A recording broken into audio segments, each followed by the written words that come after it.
So, magandang umaga sa ating lahat. Masaya ako na nandito kayo. Sabihin natin sa tabi natin, masaya ako na nandito kayo.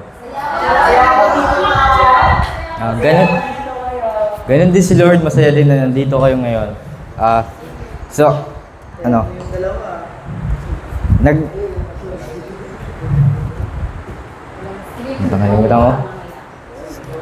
ako ngayon ay kinakabahan at hindi ko alam ang aking gagawin.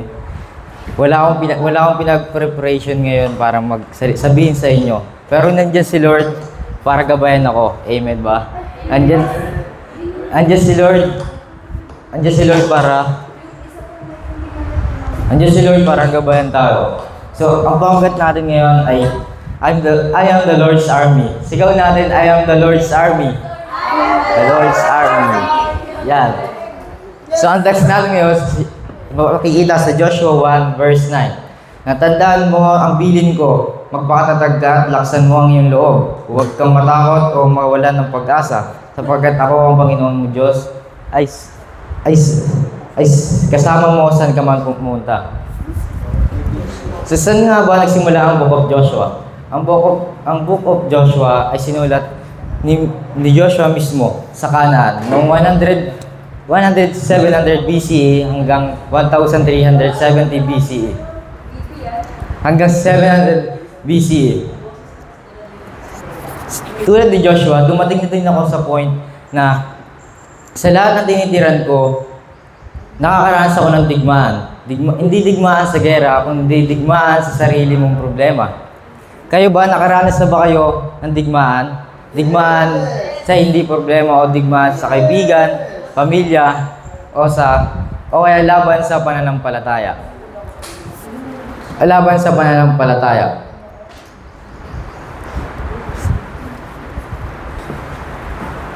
First, God creator than all things. Si Lord ang gumawa ng lahat. So, ba't tayo matatakot sa mga problema na kinaharap natin kung ang Diyos ay mas mataas sa ating problema? Halimbawa, pagkasama natin pag mag-enroll tayo sa school dahil start na natin pasukan. So, iwanan natin makasama ang magulang natin sa mga lahat ng pag-enroll natin. So, bakit kailangan? Dahil ang magulang natin ang gagabay sa atin. Magli-lead at ano yung dapat natin gawin sa pag-enroll. Sila yung magpo-protect sa atin, gagabayan niya tayo sa lahat ng ating gagawin kung paano mag-enroll. So, ganun si God. Nire-represent ni Lord ang ating nanay. Ang nanay natin ang magbagabay sa atin. Si Lord din ganun. Si Lord ay gagabay sa atin. Amen? Hindi niya tayo pababayaan. Lagi niya tayong kasama sa lahat ng ating problema. Kaya lagi natin tandaan na si Lord ay mas malaki sa ating problema. Hindi lamang sa mga problema natin siya nakakasama, kundi sa ating mga kalungkutan. Siya ang ating kasama. Tayo ay co-comfort niya lagi. So, ganun yung natin. Nire-represent ni God ang ating nanay na lagi tayong ginagabayan. Kaya, lagi mong tatandaan na hindi tayo pababayaan ni Lord. Amen ba? Amen. So, ano dapat natin gawin? Ang dapat natin gawin ay magtiwala kay God. Lalakasin natin ang peace natin kay God. At lagi natin alalahanin si Lord ay kasama natin. Saan man tayo magpunta. Kaya anong dapat natin gawin? Be strong and courageous. Laging magpalakas. Tatagan at magpalakas. Be strong and courageous. So, kailangan mo si Lord ang magpapalakas sa atin at gagabayan niya tayo sa nang tayong punta.